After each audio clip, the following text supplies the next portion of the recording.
you do this? A little bit. I don't know why. I don't know where to start. I don't know what you're going to ask me. Well, we'll soon see. Okay. All right. Carrie? Hello. Well, firstly, thank you for coming on. But before we start waffling, why don't you introduce yourself to our guests and tell them how we know each other?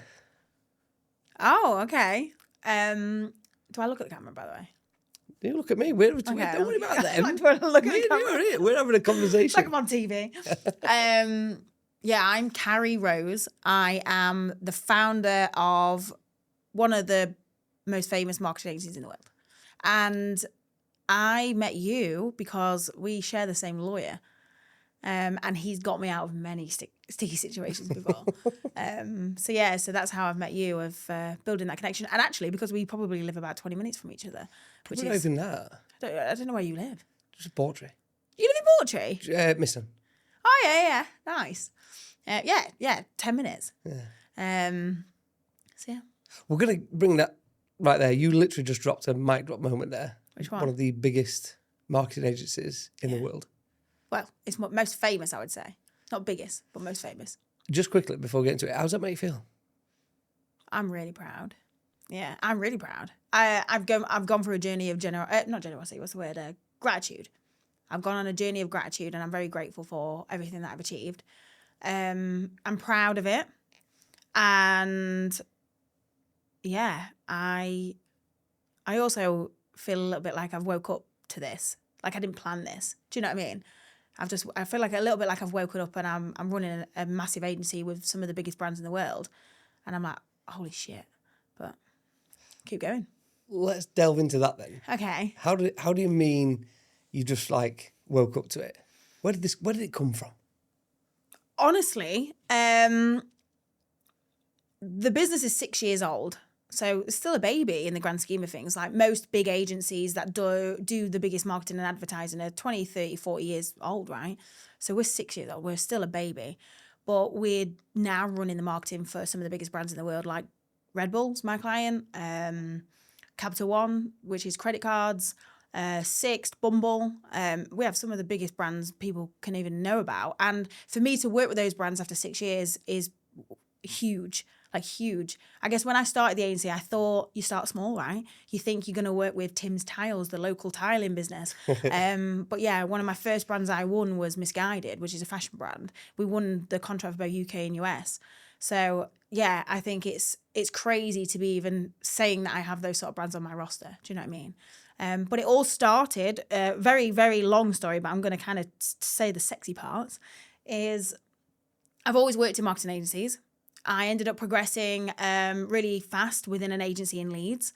I became like a strategist, and a strategist is usually where do we spend marketing budgets, on what channels. And I ended up running the marketing for Go Compare and Ladbrokes, which is really random because I've never gambled in my life and I don't know anything about insurance, but I seem to be very good at marketing it. And I actually was drunk one day and with my friends down in London in a pub, and they was like, you need to go on TV. You've got the, face for the TV apparently, or the character for a TV. And they said, you should apply for The Apprentice. I said, what? The TV show, a BBC TV show? They was like, yeah, because it's business related, right? And I've always wanted to start my own little agency. And they was like, you should go on just for a laugh. Anyway, so I applied for it. And the next morning I woke up to an email to say, can you come down for an audition? The audition process went on for about 7 weeks. And if I'm honest, I just kind of rolled with it. I was a little bit like, what am I doing? Do you know what I mean? And I ended up getting on the TV show. But what happened was, just before TV started filming, Lord Sugar and his team pulled me aside and said, listen, we don't want you to go on TV. And I was like, what? I was a bit like gutted because I was like, I've spent weeks auditioning, all this. Just on my hair. Yeah. Just on my hair, got my outfits. I actually did my whole TV to cam, like my film to cam. Like, hi, my name's Carrie from Gainsborough. Like, I did all that. And so I was gutted to kind of be Didn't get to use it? No. And I was like, why? And they said, have you seen The Apprentice? And I said, yeah, I watch it every year. I love watching it.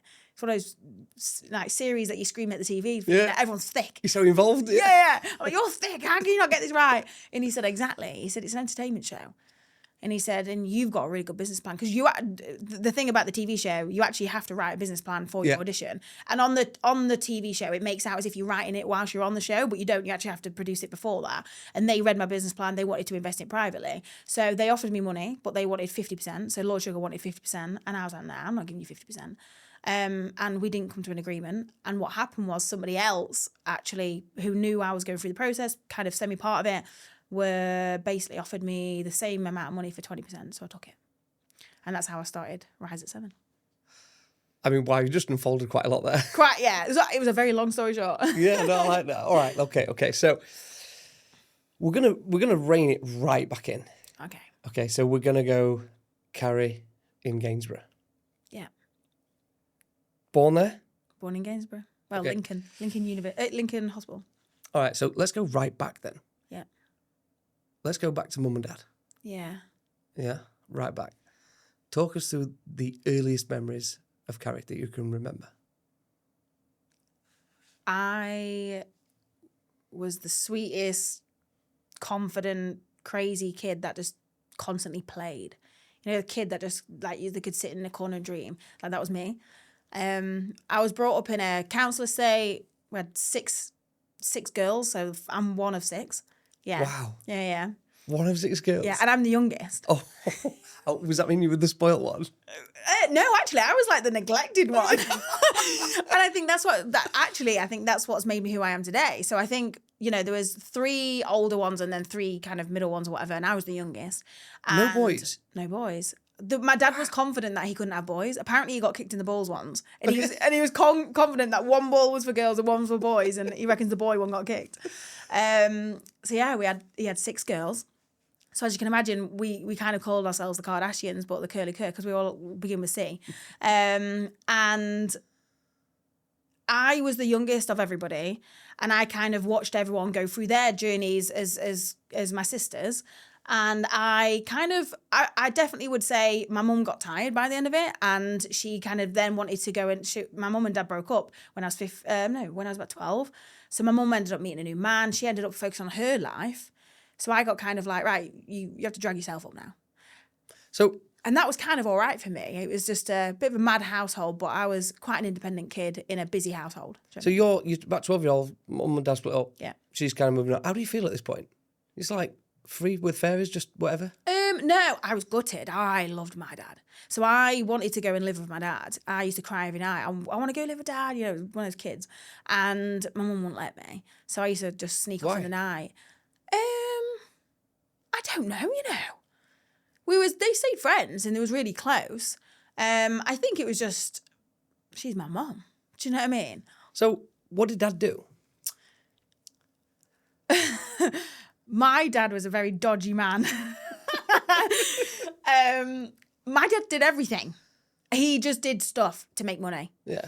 And years ago, he used to work in like the power stations years ago. So that was like his thing. Then he went and worked on the docks. He ended up meeting people on the docks, and people used to ship things in, and that shouldn't be shipping things in. He wasn't a drug dealer, by the way, but he did things he shouldn't be shipping in. Proper Del Boy stuff, isn't it? Yeah, Grafter. Yeah, he's a grafter.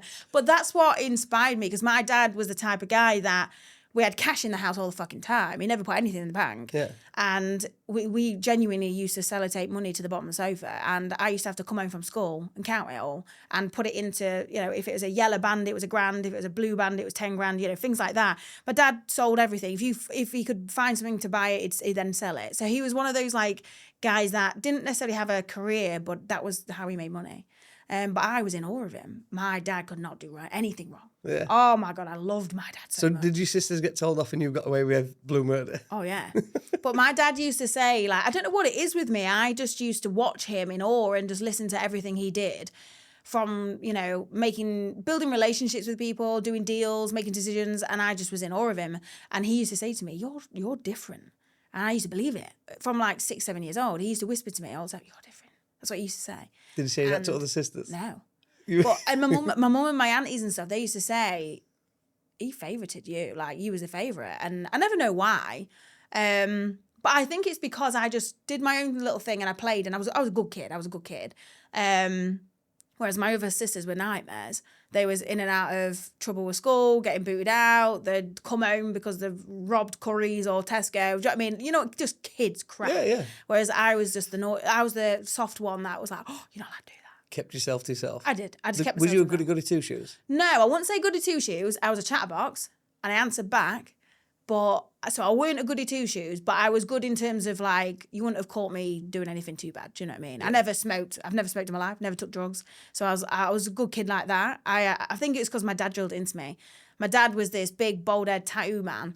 And he said, never, ever take drugs, never smoke, and never have tattoos. So I've never done any of those. So I think I just got drilled it into me from my dad. I was like the golden child in that way. And he just taught me what's right and wrong, I guess. So at that time, what's like, if you could describe your feeling of how you thought about your dad at that time, what would that be? Oh, I was in awe of him. He was just my idol, like absolute idol. And weirdly, admittedly, you know when kids go through that stage of like hating a parent, I hated my mum because she left him. She left him. So I hated my mum. But on reflection, I think I was a kid, just, you know, that's what kids 12, do. Right? Yeah, about 11, 12, something like that. What did mum do? Was she stay-at-home mum? Was she No, had a job? She actually worked her fucking arse off. So my dad drilled it into her, you go to work. He was drilled it into her. He, to be fair, picked her up off the streets. So it was a really romantic story. My mum was on her own with my oldest sister. And she walked in the pub one day with a 1-year-old and basically asked if there's any rooms upstairs because she was homeless, and they said there's no rooms. My dad was sat at the end of the bar having a pint, and he overheard it, and he said, "Come to this pub tomorrow at 2:00." And my mum was like, "Really?" She said, "He went, I'll help you." My dad was a guy that could get anything. He was that guy. Do you know what I mean? Anyway, he ended up getting her a house. Mattress on the floor. All it had was a mattress, bed sheets as curtains, and a microwave. And then they fell in love completely and had all those girls, and it was a crazy life. So yeah, I was in awe of my mum. I was in awe of my dad in so many ways. But because my mum left him, I remember just hating her because of it. But my mum worked really hard. She had 3 jobs. She worked as an account manager, basically selling products. She also worked in a pub, and she did cleaning on the side. So she did all sorts. Wow. Yeah. So I guess real like hustler people. That's quite a lot of commitment, that. Yeah.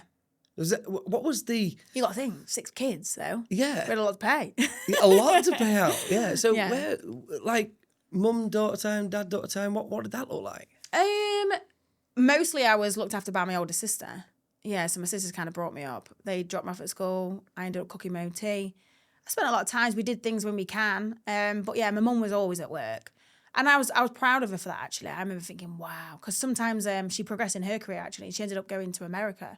And I remember thinking, wow, my mum's in America. Yeah. I've never been to America, do you know what I mean? And obviously now I have. But I actually really did. I ended up looking up to my mum. As I grew older and understood, you know, life, I thought I was really in awe of her, the fact that she had 3 jobs and made it work. So it's really nice the way you've just put that, because obviously a lot of people think the complete opposite. Like, oh, my mum left me. Yeah, I've gone through that. I actually had like therapy because I was like, my mum, like I actually had this like thing that I was the 6th child. So there's a bit of heartbreak in this. My dad ended up dying 3 years later. And it broke me. Like, absolutely broke me. So when my mum and dad broke up, I obviously wanted to go live with my dad. I used to run away a lot. You know when you climb out the window at like 2 a.m? I used to do a lot of that. And my mum refused, you're not living with your dad. Like, and I used to see him a lot. Like, we still had that amazing relationship. They still liked each other, still talked and stuff like that. But she ended up moving on, meeting a new man. And he actually ended up meeting another woman. But yeah, sadly, he had a heart attack one day right out of nowhere, and he just died. Oh, my world turned upside down. Oh, my God. It was the worst thing that ever happened to me. How old are you? 15. I was going through my GCSEs at the time. You're going through your GCSEs? Yeah. Like the most back then fundamental part of you? It was like a week before it started, and the head teacher actually came into our home, knocked on the door, and they said, if you want, we can pull Carrie out. And you know when you get deferred a year? Yeah. You know when there's no kids that in class where they can go, they're a year older, but they've been deferred, and it usually is because they're a bit slow, I think. Yeah. Yeah. Well, I was not. It's just because I thought there's, you know, she's lost her dad, she's going through hell. But my mum asked me, she said, what do you want to do? And I said, no, I want to do it. So I just went through it, did my GCSEs. But yeah, so it was really hard because I didn't feel like I had a solid relationship with my mum. I felt that the relationship was with my dad. But I remember when dad died, I remember my mum looking at me and I could feel it. It was as if my mum felt like she had 5 to 8 years of patchwork to do. She was like, I need to build that relationship with Carrie because she has been her dad's little double act for the past 5 years. So I need to build that up. And she did. She took me under her wing. So go back to, how old were you? 15? 15 when Dad died, yeah. Ooh, how did that make you feel there? I hate it. Yeah, I've never lost anybody either at the time. I'd never lost my grandma, granddad, so loss for me was not a thing. Do you know what I mean? I didn't understand it. But yeah, when I lost Dad, I was severely depressed.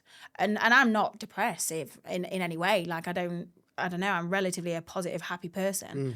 But I to the point where I ended up on a drip. Because I didn't eat or anything. And it's just because my body couldn't take food or anything. I was so ill. Why? I think my body, I don't know. You know in those stories where you see old people dying of heartbreak? Yeah. I thought I was going to die of heartbreak. Genuine. I was so heartbroken that I lost my dad. I cried every fucking night. Oh, it was so sad. My mum said, Carrie, I used to lay in bed. I used to hear you, like, not just crying, like aching in your cry. She said, I used to listen to you every night. And that went on for about 2 years. So I was really sad. But yeah, I think that's what's built such a drive in me because he believed in me. The whole whispering in my ear, you're different. Yeah, so that lived with me throughout. That's like your superhero. Oh, he was. Has been removed from your life. Oh, yeah. So there's an element of not only have I lost my superhero, but like there's an empty hole. Massive. How did you deal with that? I didn't really, if I'm honest. I ended up just building an insane level of independence, which is not necessarily a great thing right now in my life at 32 and I'm single. But yeah, I just became really resilient and really independent and I kind of had this mindset of you're on your own now, Carrie. That's what I felt like. Despite me having the biggest family in the world and so many friends, so many, everything. And I had my mum there, my sisters and everything. I just felt on my own. But that built me like a real strength in my back. Do you know what I mean? To go and get whatever it is I wanted. And he believed in me. He believed in me so much. So I had then an insane belief about myself. Do you know what I mean? I do, but I just feel there's like, like I can begin to imagine like, when one person just truly believes in you and when someone looks at you. Oh, yeah. And when someone's whispering to you as well, you're special, you're different. There's like a comfort blanket around that. Oh, yeah. And if that comfort blanket's removed, that's not easily replaceable. No. I had like a counsellor. I was 15, so when you're under the age of 16, you get given a counsellor through school because it's like free on the government and all this stuff. They gave me a counsellor. I talked to them every single day about it. But I built this hatred again. I went through a stage of up and down with my mum, but I built this hatred towards my mum because I felt she didn't love me. I used to have nightmares. My mum don't love me. Mum don't love me. Why? I think it's just because I knew how much my dad loved me. And she kind of, to be honest, it felt a little bit like I was the sixth child and I just got, right, you're on your own now, look after yourself kind of thing. And then when Dad died, I don't know, I just took it upon myself like, yeah, you are on your own, Carrie. Like, people aren't going to come and save you. People aren't coming. I think that's what my dad taught me a little bit. Like, he was quite wise and, like, strict. And he always used to say to me, you give people one chance. You never rely on anybody. Like, they've only got one chance to do anything. As soon as they fuck up, you fuck them off. So he was quite brutal like that. So I just kind of felt, oh, yeah, you're on your own. You've given people chances and you're on your own now. Like, do you know what I mean? So, yeah, losing my dad was hard. It was the hardest thing I've ever gone through. Still definitely impacted today. I think I miss having a masculine figure in my life. And actually, I've lent on past relationships. They've ended up filling this kind of gap of being that, if that makes sense. People that become like the father figure, I guess. Yeah. I've ended up finding that in men, I guess. But, yeah. Did you put, like, your mum on a different pedestal to your dad in terms of, like, looking up to them? Yeah, but for different reasons. I went to my dad probably for everything. Financial support, emotional support, love, care, hugs, do you know what I mean? All of that. My mum, she paid for the rent above my head. That's what it felt like. She was cuddly, my mum, and loving, but I don't think she was that there emotionally. Do you know what I mean? Like even, as kids do, we fight, right? I was fighting with my sisters all the time. And my sisters used to maybe hit me or call me names, or I used to, vice versa. I used to do the same. I gave it as much as I got. But I used to cry to my mum saying, my sister's nasty to me and all this. And my mum used to just say, like, shut up, as if, like, I got palmed off all the time. Yeah. And I remember that as a kid, feeling like, oh, she just never listens, she don't care about me. But it got to a point, it's really sad, actually, on reflection. One of my sisters, she's a little bugger, but she always was growing up. But she used to say to me, you're adopted. She used to tell me I was adopted all the time. And I think it's because everyone knew I was like this isolated kid. I was like Dad's little bestie. But because Dad had died, I was like a little bit of like a black sheep. And I was on my own. So they used to say, you're adopted. And I used to be like, oh, am I? But I look exactly like my dad. Was that one of the like closer age siblings? Not one of the older ones? Oh, yeah, like a year above me. Yeah, she's called Courtney. She's a little bugger. She still is to this day. But yeah, we fought like cat and dog, but we used to wear the same clothes every day, like twins. Do you know what I mean?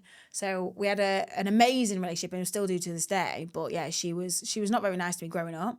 And she ended up, because she was so naughty, this is the thing, and people who are listening might have seen this in their family growing up, but because my sister was the naughty one, my mum had to give her all the attention. She was the one that gets expelled out of school. She was the one that was dating drug dealers. She was the one that was sneaking out late at night and drinking stuff and finding stuff in a room that she shouldn't have. Whereas I was not. You never went in my room and saw any of these things. So my mum used to say, yeah, well, you're all right. You're all right. You look after yourself. I have to give all my attention to your sister because she's naughty. I'm like, well, I don't really look after myself. I'm only looking after myself because I have to.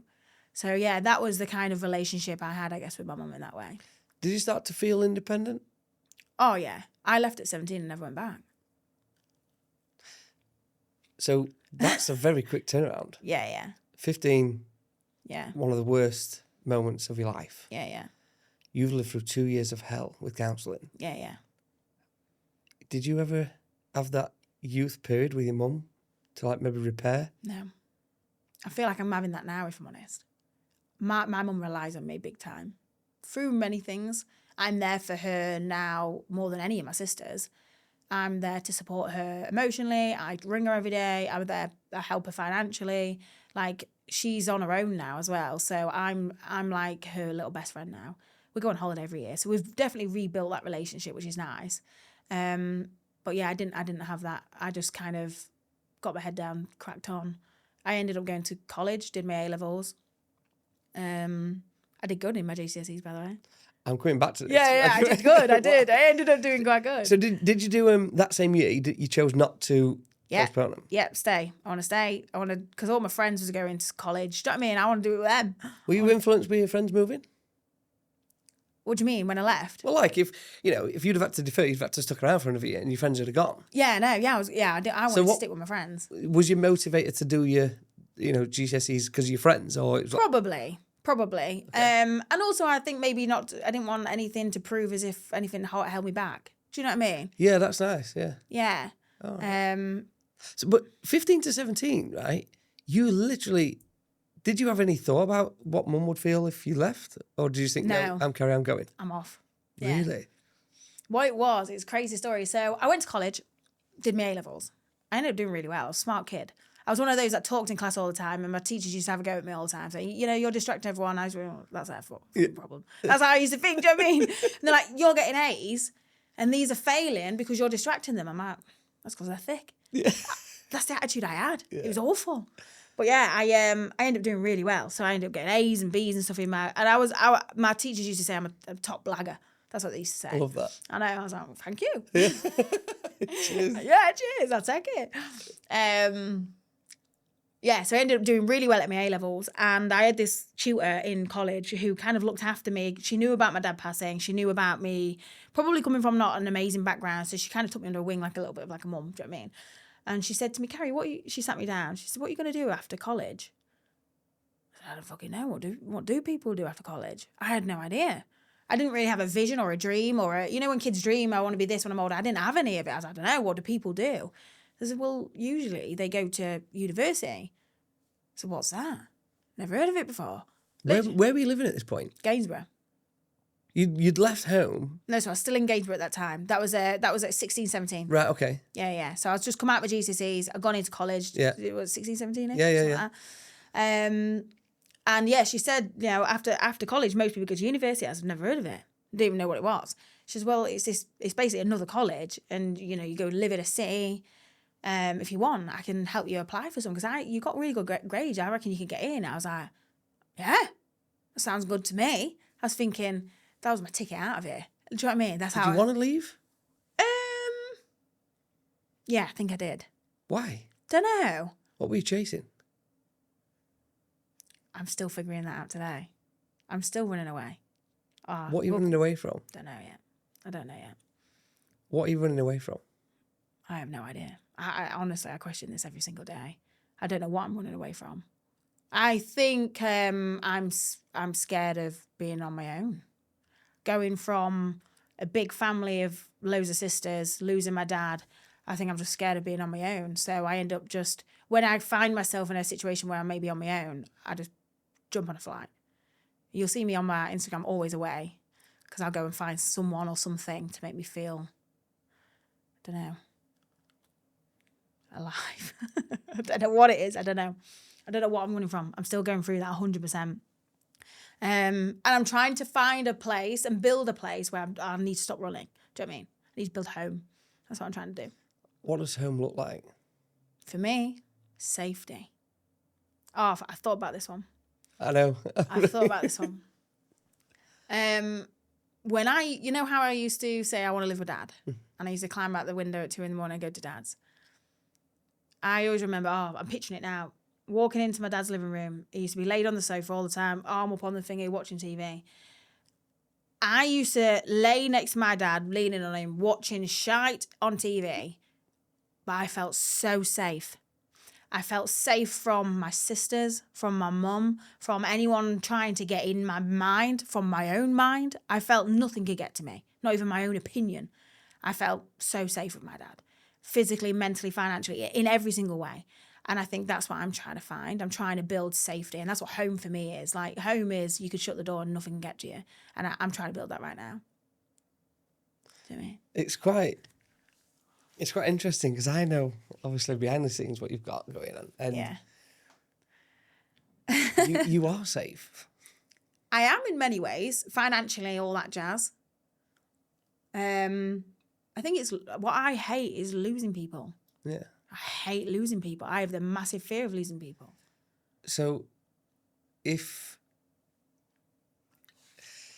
you could have one quick moment with your dad right now, what would you ask him?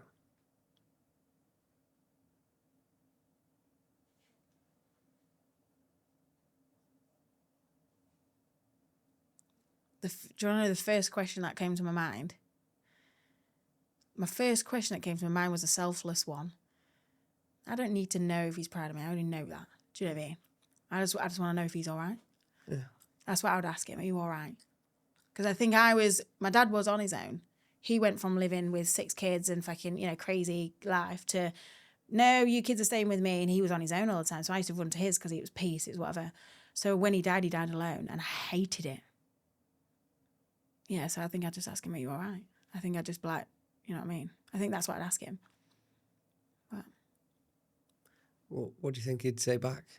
yeah, I'm fine. He'd literally be, yeah, I'm all right. I can hear his voice now. That's me mimicking him. Yeah, he had a bit of a Yorkshire accent, a bit of a Lincolnshire Yorkshire accent. He'd be like, yeah, I'm all right. Are you? Like, he was just so chill. Oh, well, that just made you feel chill. Do you know what I mean? So, yeah. Do you reckon he would ask you anything in return?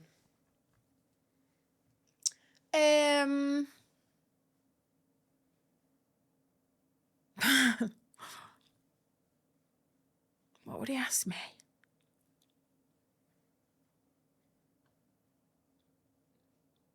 I don't know what he'd ask me. It is mad to think, obviously, the last time he saw me, I was a 15-year-old kid. Cheeky at school. But that's not true, though, is it? Why? Because you were special. Yeah, true. What was his vision For me? for you? I don't know. I actually don't know. I just know he used to say, you're not staying around here. So maybe that was the thing that kind of also pushed me. Like, he used to make a comment, like my older sisters, he says, oh, they're the type to live in Lincoln. This is what you say. They're the type to live in Lincoln with sofas in the front fucking garden. You know, when you go past houses and they've got sofas in the front garden. That's what they was like, right? He said, that's not you. It's not you. You're going to do bigger things.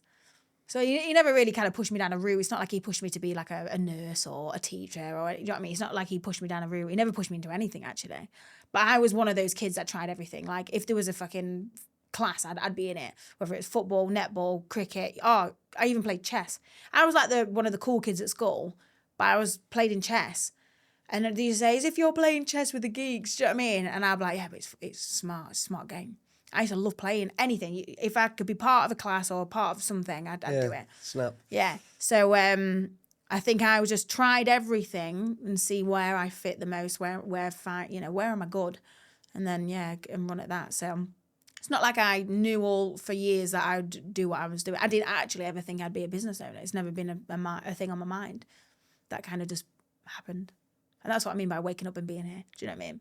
Absolutely, of course I do. Well, this is kind of why I want to know, in a weird way, what he would have asked, because everyone's going to be super, super proud of children. Absolutely. Don't even need to ask that. But I get the sense of there's a chip off the old block there. Yeah. What would he ask me?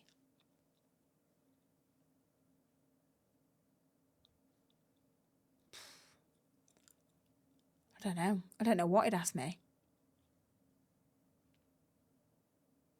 My dad always used to I think he'd ask me something like, say if there was something holding me back, he'd probably say, have you fucked that off yet? Like, that's the sort of guy he was. And then you'd see that thing that's been holding you back, you fucked it off yet? Fucked it off? Have you decided yet? And I'd be like, all right then, yeah. Do you know what I mean? Mm. He was that. I don't think he would rather try encourage me to get things off my back that's holding me back than anything else. So I think that's the first thing that came in my mind when I was thinking, what would he ask me? I think he'd ask me something like that. So you're chasing safety. Yeah. And yet he would very quickly ask you, have you got it off your back yet? Yeah. I think sometimes I get lost of, we all want what we haven't got, right? I was actually talking to a guy last night and he was saying he was going through a really tough time at the minute. And I said, why? And he said, I'm not making as much money anymore, all these things. And I said, it's funny that, isn't it? I said, you want what I've got and I want what you got. He says, well, what have I got that you've got? I said, you are needed. You're a dad. I said, your kids need you. No one needs me. I ain't got kids. And I said, you want what I've got and I want what you've got. Isn't that interesting? So, yeah, I go through journeys of realising, I'm 32, I'm still trying to figure it out, do you know what I mean? So, yeah. Do you think children change that? In what way? What do you mean? Well, if you were to have children, would that change that sense of feeling needed? Oh, yeah. Yeah, I think it would. So is it safety that we're chasing? Maybe like purpose. Purpose? Maybe. I think I've been put on this earth to inspire other people that anything is possible. Just like my dad did me. You know the whisper in the ear that you're better? I need to now do that to other people. And I only figured that out because when I was growing the business, I got to 110 staff. And they were like my babies. And I could inspire. One thing I learned is when you get above 50 staff, you can't control any of them. The only thing you can do is inspire them. Yeah. So my job was to inspire them all. And I loved that role. I was, this is the role my dad did with me. So I would do the whole whispering in the ear, you're different, you're my favourite, all these different things. And I would inspire them in so many ways. So I think I've been put on earth definitely to inspire people and show people anything's possible. Nothing can hold you back. And I'd love a little mini me that I could do that with. Oh, I'd love that. Build a little mini Carrie Rose. A little Carrie 2.0. Yeah. I'd love that. I'd love it. Girl or boy? Either. Don't mind. For some weird reason, I quite like a boy. I think I'm a bit of a Peggy Mitchell mum type. Do you know what I mean? Like my boys. I love that. Yeah. Like the Cray twins or do you know what I mean? Like, I think that's what I'd probably have. Like two little dodgy buggers. Yeah. I can see me being a boy mum, I think. So either. No, I don't mind. All right. Okay. Let's move. Let's go back to then the. Did you go to university? Is the question. Yeah, I packed my stuff and moved to Leeds. So what happened was that college woman said, I'm going to help you apply. We stayed till 8 o'clock at night. I missed the bus. My mum was like, how are you getting home? I said, I don't know, I'll figure it out. So we sat in class and we applied for colleges, and the top university was University of Leeds, and they needed 2 A's and a B to get in. And I think I, at the time, was tracking to get 1A, 1B, and 2 C's or something. So I was like, oh, I don't think I'll get in that. Let's apply for others as well. So you have to have a backup. So anyway, I applied for all these universities. Very long story short, I ended up doing my exams and I got into University of Leeds. I packed my stuff and I moved there into halls where you live with like 10 other people. Yeah. And I remember thinking, wow, this is amazing. And I was back to being a kid with 6 sisters. Do you know what I mean? Oh, it was just amazing. So yeah, I went to university, lived there for 3 years in uni and then 3 years out in Leeds. And I loved it. Absolutely loved it. What about mum? What did she feel like when you left? Proud of me. Yeah. Weirdly, I remember, this is interesting. I remember going home that night. Why are you home late? And I said, oh, Mum, I've decided what I'm going to do after college. She said, what? I said, I'm going to go to university. She went, what? University? You can't go to university. You can't look after yourself. Is that what Mum said? That's what Mum said. I always fucking remember that. Always remember that. You can't look after yourself. But you were forced to look after yourself. Yeah, I did. And I was like, it was like, yeah, I fucking can. Yeah, I can. So that's what I was like, well, you watch. You see. Is that how he felt? Yeah. I'm that type of person anyway. Someone tells me I can't do something, I'm like, yeah, watch me, yeah. Get your popcorn out. Yeah, you might not be able to, but I fucking can. That's my mindset. Did you tell her that? No. Why? I was young. I was just like, oh, whatever. I just rolled my eyes, you know what I mean, and went and packed my bags. Did you ever answer her back? My mum? Yeah. Never. Yeah. Never, you wouldn't. Oh my God, she'd leather you. Yeah, I never answered my mum back. No, she was scary, my mum. It was mad because my dad was the scary one to my sisters, whereas my dad wouldn't touch me, love me, whereas my mum for me was scary. Oh, mum's pissed off. But yeah, no, I didn't ever answer her back. So did you get like ridiculously excited to leave? I did. And that was it. Back to back. See you later. Ta-da. Yeah. Ever look back? No.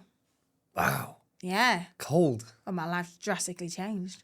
And what was the relationship then like with Mum? Good. You just left? It was all right, yeah. We rang every day. I always remember she wrote me a card about 10 things to stay safe while you're at uni. Oh, and that's nice. Nice. She's like, make sure you brush your teeth. Make sure you put a stopper at your door so people can't get in at night. Just to turn the toaster off. Shit like that. And I remember thinking she was proud of me. But it was as if she had this role to still look after me. And we, as kids, you do still you need your mum in many ways. So we actually had a good relationship. We used to ring her. Used to come home probably every 3 months, 6 months, whatever. But yeah. And I just went. It was like a bird spread her wings and went. Did you feel that you wanted to prove a point to Mum? 100%. I still, to this day. Do you really? Yeah. Do you not feel like this is Carrie Rose, right? Do you not feel like you've done enough? Yeah. I do. I go through stages there where I feel like I haven't done enough, as if I'm not enough. But Why? yeah. Do you ever look in mirror? Every fucking day. No, but like deep look in mirror. No. Don't think I do that enough. No. Who's your hero today? Don't really have any that I look up to. Who's your hero? My dad. My dad's my hero. Yeah. And admittedly, I do, as I've grown older and I've matured, I don't blame my mum anymore. I think, oh, poor fucker. 6 girls. Chaos. My sister was a little shit. You'd never dream that on anyone. I know, you wouldn't. And it was hard work for her. And I think no wonder, bless her. And she didn't find it easy. My dad weren't necessarily the easiest man to be married to, do you know what I mean? He weren't bad, but he weren't easy. And she had 3 jobs, making it work. and so I started to idolise my mum as I got older and got more mature and understood what it fucking takes. Do you know what I mean? She also had the mindset of no one's come to save you, Carrie. You got to get out there. So I started to admire my mum definitely as I went to uni, because I was like, yeah, she's really looked after. She's done her best, and hats off to her. So yeah, I tried not to carry around. You know, I hate people that blame crap on other people. I take full responsibility for my life. Full responsibility. So do you ever look at the mirror and notice that you're the hero? No. Why? I don't know. I've just got this weight on my shoulders, I think, of like, you know, you could, what's that saying? There's a saying. You could give £1 million to dogs charity and someone would still moan that they prefer cats. Like, I feel like I could do so many amazing things, so many good things, but one thing could fuck it up. And I think maybe I hold that on my shoulders, definitely. I put that pressure on myself. But yeah, I think we do as entrepreneurs, but really, when you're looking at your own life and you say, like, you're looking for safety, your dad was your hero, why do you do what you do? For other people, I think. I think I do it for other people. I like to make other people happy. Do you know what I mean? Are you scared of letting people down? All the time. Yeah. But you've built up an absolute massive empire. I know. And you've got some incredible people around you. Yeah. Yeah, I think that's what it is. I think I've realised I'm not motivated by money. Like when we get into business side of things, like you'll realise I'm not motivated by money, which is mad. Have you ever let yourself down? No. Not really. Have you ever put yourself first? No. I think maybe I started to in the last 2 years, year and a half. I went through hell. I went through hell with a past relationship, my business, if I'm honest with you. Oh, wait there, We'll get to that, yeah. So I started to put myself first. Okay. So we'll come into this now. So uni, how was it? It was amazing. It was fun. It was crazy. Partied. But then I also did well at uni again. So I ended up getting really good grades. What did you study? Marketing and business. It was like a marketing and business. But I did a lot of... Why? Don't know. I was a creative person. I loved being creative. Like I said, I was part of every class. I was also, sat drawing at home, painting, whatever. I was always doing something. And I loved being creative. Do you know what? I was a visionary person. So I used to imagine myself to be either, funny enough, a movie producer. I wanted to be like a movie producer or a TV presenter. Where did that come from? Fuck knows. Don't know. Do any of that at school? I actually, yeah. So when a school has like a specialism, like a tech school or something like that. Well, mine was a performing arts school. It was a normal school, but they specialised in performing arts, and they used to have dance drama. And again, I was part of all of that. I did dance drama every fucking evening. So I loved, and weirdly in the drama, I never used to be like being on the stage. I actually used to like behind it. I used to like doing script writing. I used to like, there was the tech guys with the lighting. I used to sit with them and like learn how to light. And I loved standing behind the stage and seeing how the stage was set up. I loved creating, I'm a storyteller. I love stories, and I loved creating stories through movies, through whatever. So I thought maybe that's the direction I'd go in. So yeah, marketing, you end up creating stories. That's what you do. You build stories around brands. So I think that's why I ended up kind of falling into that naturally. Does that make sense? Absolutely, yeah. So did that like one-to-one chat with your teacher back at school before you went to uni, did that kind of like sort of like expose that a little bit more, dig deep into it? Yeah, it did, yeah. Because she was the woman that said to me, "You're the best blagger I've ever met." And have you seen her since? No, I would love to see What's her name? I honestly can't remember her name, but I remember what she looked like. She had ginger hair. I loved her. I say ginger hair because it's specific. Power of this. Where can we find her? She was the psychology teacher at John Leggett College, Scunthorpe. It would have been 20... What would it have been? Don't even know. Someone do the math. Someone will do this, right? Pick it up, find it. Yeah. Work it back. She's a lovely woman. Find her. But yeah, she said, "You're the best blagger I've ever met." And that what she was actually telling me is, you know, you're a very good storyteller. Like, and I used to love sitting at late at night with her telling stories and stuff. So yeah, I use that to my advantage with marketing, with writing. And Do you think there's something to be said for having that after school one-to-one with her? Yeah. To what's obviously, you know, made Yeah. today. Mm-hmm. I know, you know, your dad's had a big significant impact, and your mum and your sisters, obviously, everyone around your network. But it does appear that there's been a couple of dot-to-dot moments here. 100%. That seems to be a very big influential dot in your journey. Yeah. If you could say anything now to that teacher, what would it be? I know a few teachers, and I know that they don't have to do that, because I know that they don't get paid past 3 o'clock.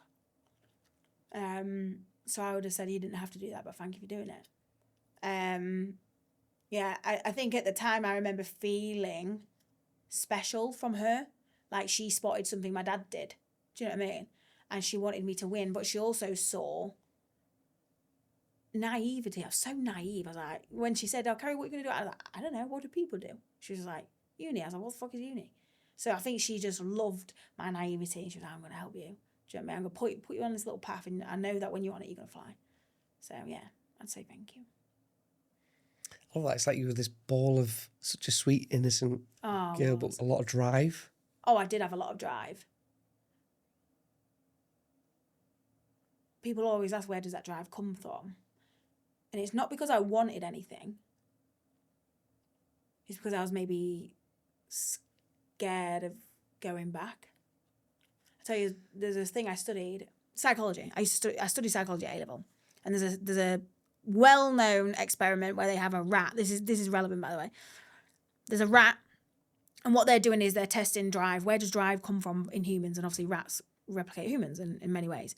And what they did with this rat, or mouse, whatever it was, they put a bit of cheese in front of it. And they put a little string on its tail just to see how much the mouse pulled when it wanted the cheese. So desire. If you put something in front of somebody, how much do they pull to get it? Anyway, this rat pulled to get the cheese. They wanted the cheese. Then they tested something else. They put a bit of cheese there, and what they actually did is put a cat behind it. And the mouse pulled 100 times harder to get forward. And it weren't because it wanted the cheese, it's because it was scared of being hurt or going back. Do you know what I mean? This fucking cat, basically. And that's when they realised a lot of people's drive in life is not because they want the cheese. The cheese for us is money, success, whatever, a big house, whatever. It's because actually they're scared of the thing that's behind them. So I think that's what I figured out. What was your cat? Living in Gainsborough with a house with a sofa in the front garden.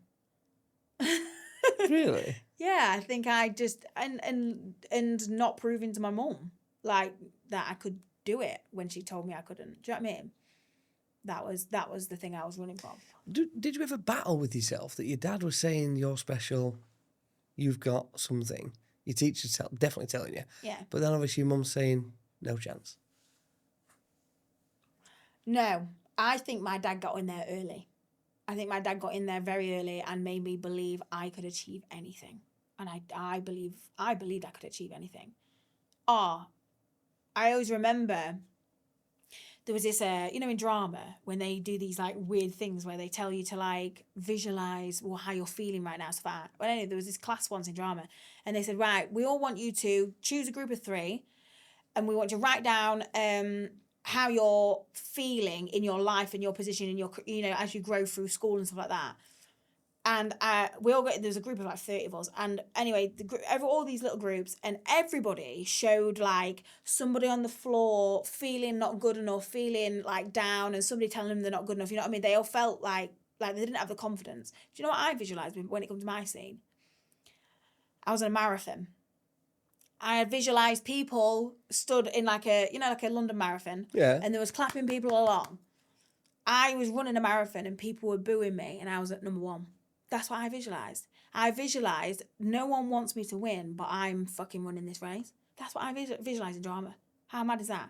At the age of 14, I think I was, when Dad was alive. So I had so much confidence that in this drama class, I visualised, yeah, she thinks people don't want her to win and she's running that fucking race. How mad is that? What point were you proving? What? What point were you proving? Maybe that I've got so much self-belief that nothing can get to me, I guess. Was it for yourself or for others? Was it for the crowd or For the crowd, I think, maybe. was it? Maybe, I don't know. Don't really know. I don't necessarily think about other people's feelings that much. Yeah. Not that really. I'm just like, oh, whatever. You come across like really, really conditioned in who you are and what you are. Yeah. You're very aware. I'm insanely aware. Yeah. It's like a spidey sense. Yeah. And I know exactly what you mean. Yeah. Spidey sense. Yeah, I am. But I had an insane level of belief of myself. Like I believed I could I can't run a marathon, by the way, but I believed I could run a marathon. I bet you could. I know. If you put your mind to it. Yeah. And I think that's the thing with my mum. My mum and my dad, they both said, you know, if you work 3 jobs, if you put your mind to it, if you will get there. So, yeah, that's what I believed. Right. So we're back at uni. Yeah. Right. So 2 or 3 years? 4? I think it's 3. 3 years, graduated, did really good, happy days. Ended up landing a job at one of the biggest, at the time, they've sold now, but marketing agencies in Leeds. Oh, so that's where it started. It all started there, yeah. How did that job come around? So, you know when there's those open days and businesses come in to recruit graduates and they here, this is who we are, this is what we do. I remember this business coming in and they was a marketing agency in Leeds and they ran the marketing for MTV, Wow. GHD, and I remember thinking, wow, I want to work there. How do you get in? And they used to have a grad scheme, but they used to have like 2,000 people apply for it every single year. So I thought, I'm never going to get in there. And I remember saying to in the open day, what makes people stand out? And they said, just go get experience. Well, most of my friends tried to get experience, but they all wanted paid. I was like, I'll do it all for free. I don't care, I'll do it all for free. Oh, I did everything, you name it. I remember standing, those people that stand on the streets in costumes. Yeah. I did that. I did anything I possibly could. Wait. You're not going past this at all. We're staying there. What character was you? I was a sheep. I was a sheep. There was this campaign that someone was doing called like stop following the sheep or flock or something like that. And it was basically a campaign against young people taking drugs. And I had to dress up as a sheep on the street. What the fuck? You was a sheep? For free. You chose to be a sheep. Well, I didn't have the choice of the animal, but I did it. How long were you a sheep for? Oh, like a week. Oh, fucking hell, I could put that on my CV and move on. Do you know what I mean? Monday to Friday, full on sheep every day. Embarrassed. As long as I covered my face. That's the thing with me. I was like, no one knows me, so I'll just crack on. I didn't have to make any noises or anything. Well, I mean, I weren't going to ask that, but fair enough. Thanks for establishing. I know. Barring your way through the week. That would have been great, that, yeah. Embarrassment. Was that in Leeds as well? It was in Leeds, yeah. Like literally in the city centre? Yeah. Wow. I know. Well, I mean, listen. It got me here. It must have worked, right? It got me here. So that was something that you did slightly different. Yeah, I just did what I could. I was like, anything possible. What do you want me to do? I'll do it. Fuck it. Get me the sheep. I'd do it. That's why I was like, do you know what I mean? So I did as much as I can. I ended up with like, when you have like a long list of CV, your CV's really long and they're like, wait, you've not even graduated yet. And I'm like, yeah, I've done it. So it got me into this grad scheme. So I ended up applying and they had this big open day grad thing and you had to do all these different like tests to get in. And yeah, there was 2 slots that year and I was one of them. Wow. Yeah, I got in. I couldn't believe it. 1 in 2000 or 2 in 2000, you were one. 2 in 2000, yeah. Me and a guy called Chris. He's a really nice guy, actually. That's impressive. Yeah. Yeah. What was Chris compared to you then? Is he very similar go-getter or different set of skills? Different set of skills. He was a go-getter. He was fucking smart. I remember looking up to him thinking, you're a good guy and he's really nice. But I remember, when you think about people, you think, I wonder what he's doing now. And I think I might have found him on LinkedIn. And I think he's like an account director or something like that. So he's doing well. He's, but just stayed in the game. Do you know what I mean? Would you like to speak to him today? Yeah. I'd be like, can't believe it. How are you? Come on, Chris, get in touch. Hello. But to be honest, I think he'd look at me thinking, fucking hell, how did you get there? To be honest, I think everyone believed in me because, I was very good at my job even back then. But I think no one thought I'd get to where I am. Do you know what I mean? So, yeah, in 6 years. There's a bit of a pattern here. What's this? It seems to be... I feel like you're seeing what I'm not seeing. So. Right, I'm going to reserve... We're going to get a little bit further and then come back to this. Right, so we're now graduate. We've done it. We've passed it. Got the job. Yeah. Big paid job? 12 grand a year, Bottom end? bottom end. Runner? Yeah. You're doing everything, every job, all hours under the sun. Yeah, I remember my rent, I had an apartment in Leeds, it was a gorgeous apartment as well. It was £800 a month. Wow. Yeah. And 12 grand a year was maybe about 940 quid a month. I can't remember, but I remember it being less than £1,000, my salary. What were you eating? Beans Pot on noodles toast. and stuff? Oh, I used to eat cereal. I used to eat cereal every day. Shredders. I love shredders. So talk to me about life. What did life look back then? I was in a relationship long term. So a big part of actually that's missed out. I was with a guy for 10 years, since 14. So there was a boyfriend of mine. I know. Missed a right bit, Patrick. I know. I had a boyfriend. But to be fair, back then, when you're 14, 15, he was You had a boyfriend at 14, 15? yeah, just like your childhood best mate. But he was my boyfriend. Do you know what I mean? All the way through the bad period? Through the bad period, yeah. But Wow. he was his own, he went off, did his own thing, partied, do you know what I mean? But we still stayed together for 10 years. It was just like my little best mate. But he ended up madly, actually. When I went to Leeds, uni, Mm-hmm. and obviously I was not earning much money. I was working in a bar, do you know what I mean? Doing bits. He ended up progressing. He was an engineer. He ended up progressing, building machinery and doing like 100 grand a year at the age of 19 or something. Mm. So financially, he ended up really supporting me. And he was the guy that, you know, when your car broke down, I'd like ring him, Harry, my car's broke down, can you come get me? And they'd help me out with my MOT, they'd sort me out, you know, whatever. But he was my best friend, boyfriend, but then, 10 years I stayed with him. 10 fucking years. It's a long time. But he was a chaos boyfriend, out partying all the time, taking drugs, do you know what I mean, whatever. And I didn't do anything like that, so I was just the angel that went to uni. I still did my thing. He actually, so at the age of 19, he ended up getting all this money through this job. He ended up buying a house and said, do you want to come move in with me? And I remember this, fucking hell. I said no, so I don't want to live with you. And he was like, why? I was like, I want to do my own thing now. I've gone to Leeds. I was living in Leeds, and he bought it just outside of Gainsborough. So that was a big part of my life. I was with somebody. So when I was that the decisive moment of splitting up? Hey? Was that the decisive moment of splitting up? Or... No, it was like 2 years after that. So I ended up finishing uni, starting this job, and I was 2 or 3 years in this job and doing really well.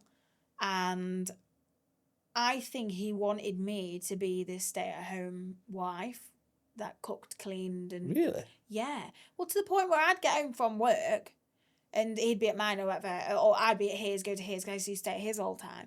And he'd go, fucking hell, the house is a mess, you know, but like, I've just walked in as well. And I think he just had this old-fashioned way of looking at the world and women. So I was like, you do know, I've been at work all day as well. I've just walked in. Do you know what I mean? Like, I don't mind. I'll cook, I'll clean or whatever. But he just wanted me to be not working, I think. And he admitted this, so funny enough, actually. So many years later, he called me about a couple of weeks ago saying that, is there ever a chance for us to get back together? I broke up with him when I was 24, 23. 24, yeah. I'm 32 now. But is there ever a chance? And I said, no, ship's sailed. I don't have any feelings for him. I love him like a brother, but that's as far as it goes. But he, where was I going with this? Oh yeah, he said to me, do you know one thing I want to say to you? He said, you did the right thing leaving me. And I said, why? He says, can you see how successful you are and how much you've achieved? He said, I wouldn't have let you do it. And I said, I know you wouldn't have. So he just wanted me to be home. Do you know what I mean? Stay at home. It's quite sad. Yeah. Has he learnt from it? Probably. No, I don't think he has. Because I think he's got that now. He's got a woman that sits at home and does nothing. Really? Yeah. I mean, listen, if that's what people want, great. Oh, 100%. For them. Oh, yeah. trust me, anyone listening, if anyone wants to pay my mortgage... Cue sugar daddy. And let me stay at home and so I can grow my veg and all that. That'd be lovely. That's what I would love now.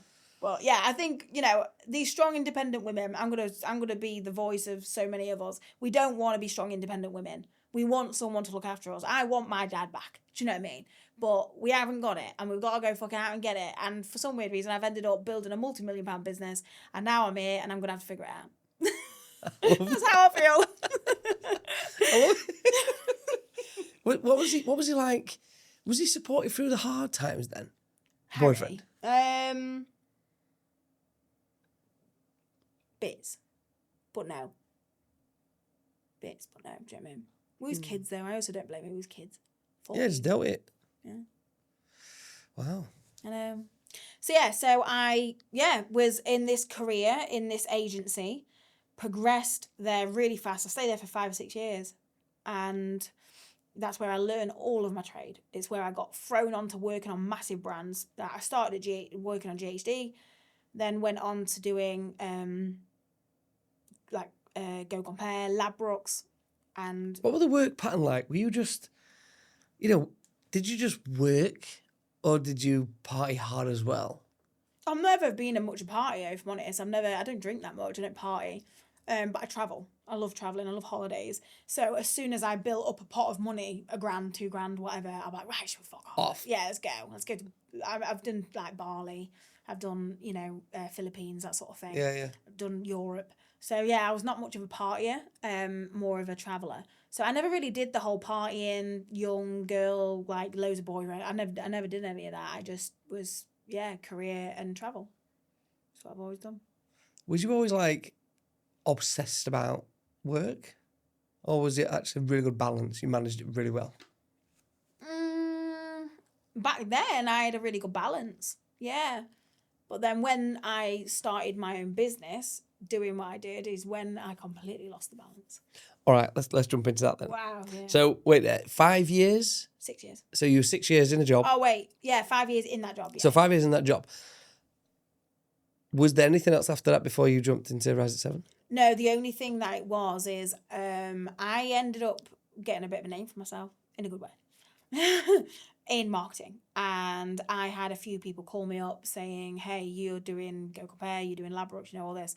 Would you do it on the side for us? And in my contract, I weren't allowed to do work on the side, but I did anyway. And I ended up earning more money doing side jobs than my actual fucking job. So much that a guy that worked with me at the time called Will, he's one of the directors of my business now. And I said to him, Will, I'm doing freelance. I'm earning that much fucking money. Do you want to split it and go half? So you can have half. He said, yeah, go on then. So we ended up building this thing and earning loads of money. So yeah, that's the only thing that I did that ended up starting to tap into entrepreneurism, if that makes sense. So why? Where did that come from? Which one? Well, you were in a job. Yeah. Safe, secure, you were travelling. I think... Was you doing what you loved? Yeah. Yeah. I was doing what I loved, yeah. I was running campaigns for some of the biggest brands in the world and I loved it. The only thing I will say is I was the creative person in the agency, and I was very much relied on for anything creative out of that business. I won awards for the things I did. And when it came to progression, I wanted to progress. I wanted to earn more. At the time I was earning 32 grand a year. That's the max I ever got to, I think, something like that. And I was like, there was people earning more money than me, doing nothing. Like I think I got taken the piss out of, if I'm honest with you. Did you ever feel appreciated? Never felt appreciated in that business. Never. But I didn't need to because I made my own money. Do you know what I mean? But I felt people were jealous of me. It's nice to be recognised though, isn't it? Yeah, I did not feel like it. But it's an internal joke where, so Will, my friend who who worked with me at the time, he laughs about it to this day. He said people did take the piss out of you. They rinsed you. You was one of the best in the business, paid the least, but he worked fucking hard. And he laughs to this day because he was like, because he always thinks the boss who managed me, she didn't like me. And he always laughs thinking she did not like you. And there's an internal joke about it. And I was like, I know. I got rinsed. If you'd have been paid 5 times more for what you were doing, would you have gone self-employed? Took the side gigs? No, I don't think I would have. No. Yeah, actually, I probably would have. Yeah. To be honest, the thing that made me do the side gig was the whole applying for the Apprentice. And then someone saying, I don't mind telling, I got 80 grand. So somebody gave me 80 grand for 20% of my business. At the time, I thought, fucking 80 grand? I only earned 32 a year. Do you know what I mean? And for me, that just gave me the confidence just to start something. I was like, well, fuck it, yeah. I've got no to lose. That's the thing about people that come from nothing like me. We've got nothing to lose. So I was like, everything from me is up. So, yeah, fuck it, let's go. So I started it. Took the 80 grand, gave him 20%. What I ended up doing at the time, so the company I worked for, there was a guy there called Stephen Kenwright. And he was one of the directors of that business. and me and him built a really good relationship, friendship, bond where when it came to doing a big new business pitch, I was the young kid, young excited kid. He used to take me along because he knew that I could sell to any client. So he's, come on, Carrie, there's a pitch tomorrow. Do you want to come with me down London? Yeah, take me along. And every time we pitched together, we had a 100% win rate. So we won everything, every contract. So I ended up saying to him, I need to tell you something. I've been applying for the Apprentice. He said, fucking hell, no way. I said, yeah. I said, I got on, but there's a bit of a secret. I've been offered some money to start up. He said, yeah. He said, are you going to take it? I said, yeah, I am. I said, would you ever think about coming with me? That's what I said to him. And he said, Carrie, I'm actually, he just was leaving to start a new job. So he'd already started to think about, yeah. And his wife had just found out she was pregnant. So he had a lot going on. So I was like, okay, fair. I'm going to do it on my own then. That's fine. It was just an offer because I knew how good he was at running an agency because he was the director of that current one. And I knew the relationship we had was amazing. So I just thought it'd be a bonus if he wants to come. But if not, fine, I'll do it on my own. 2 weeks later, he said, does that offer still stand? I said, why are you going to do it? He said, yeah. So we ended up doing it. So it was me, him, and then this investor. But the investor was a silent investor. He didn't get involved or anything. He just had 20%. So yeah, so we started Rise at 7. It was on the 19th of June, 2019. Never looked back since. No. How it just all happens to turn out. I know. Yeah, it was crazy. Yeah, I ended up launching the agency and got a lot of people say on me I got lucky. I don't think I got lucky. I think I launched at the right time with the right message, the right product and everything. And yeah, grew the business. I don't know, we've made about 38 mil in the last 5 years. That's how fast it grew in 5 years for a fucking marketing agency from a girl from Gainsborough. Crazy. With the passion. Very much, yeah. So yeah. So it was mad. And I think one of the things I'll say is when I launched the marketing agency, I think I mentioned it when I first started this podcast, is I could have just taken local small clients like Tim's House. But I already had experience working on MTV, GHD, Ladbrokes, Go Compare. I want that. I want the 20 grand. Ladbrokes used to pay us at the last agency 100 grand a month to do their marketing. 100 grand a month. So I want that. I want that sort of level of budget. So from day one, I went for the big enterprise brands and the budgets rather than anything small. And I think all you have to do to go after that is confidence. I think in business, you're either the cheap one or the premium one. The ones in the middle, they call it no man's land. They get lost. So you're either super cheap or you're super premium. And we went after super premium. So I ended up winning. My first client was Misguided, a fashion brand. I mean, it is incredible. Yeah. You mentioned when you was actually employed and you were starting to get a bit headhunted a little bit. Yeah. You know, you made a name for yourself there. I did. So did that have a big influence in terms of, getting any bigger contracts, or did that have to wash? Yeah, start from scratch? It had a massive influence. So what happened was, this is really what changed my life. So I obviously launched the agency and there was a conference on down south and in London Way. And they basically said, hey, we've seen you've started your own agency. You're getting a lot of hype around you. You've obviously built a brand. Do you want to come and talk on stage about what it is you do? And I took every opportunity. Yeah, of course I want to stand on stage because I ain't got clients right now. I need clients. Do you know what I mean? So I went down to London and stood on stage and I presented, this is how I've ran marketing for Ladbrokes, Go Compare, all that. This is how we think the process. And I gave away everything on stage because I knew that if I can build so much trust and loyalty to people that's listening in the audience, I'm going to win work out of it. I got very lucky that day. The head of digital at Misguided, the fashion brand, was in the audience. And I got off stage to a message in my inbox saying, hey, Carrie, I've just watched you talk on stage. And I've actually followed you on LinkedIn or Twitter or fucking what it was for a few years. I'm really impressed with what you do. I'm currently looking to find an agency, but I know you have just launched, so probably we're too big for you. Like, you're too little for us kind of thing. But if you want to come and give it a shot on Monday, you have 3 days to prepare, come to Manchester. I was like, oh, I'm fucking going. So I ended up ringing up Ken Wright, the guy that I founded the business with. I said, we've got a pitch on Monday. He said, who with us? And Misguided. He said, what the fuck, what we're going to do? I said, don't know, we're going to make it work. I ended up ringing 3 of my mates. Can you be free on Monday? Come to Manchester. Yeah, why? I need you to pretend to be members of staff. sit in the room, look pretty, just talk, just whatever. I ended up taking my mates to a meeting in Manchester with Misguided. And I ended up saying around the tables, I remember the digital director was sat in the corner, and he was like, you're a startup agency. I said, yeah. I said, I've built a team there, blah, blah. I said, I'm going to be honest. He said, see these people around the table? They said, yeah. I went, they don't work for me. I've brought them in today. And they was like, oh. I went, but when I win this contract, I'm going to hire them because he's the best PR person I've ever met. She's the best this, that I've ever met there. This is my team. And he loved it. He absolutely loved I'm going to make this work. And he said, right, I'll give you a trial. That's what he said. I'll give you a trial. I said, what do you want me to do? What's the first thing that we need to flog, basically, for Misguided? And we had this certain project. Anyway, I nailed it. I ended up winning the global contract for both UK and US. It was worth about 300 grand, which for me was, let's fucking go. It was day one of Ride at 7. Do you know what I mean? How did that make you feel? Oh my God, I was so proud. There's an even crazier story after that. Do I Are know? you ready for this? Go on. I've got that many stories.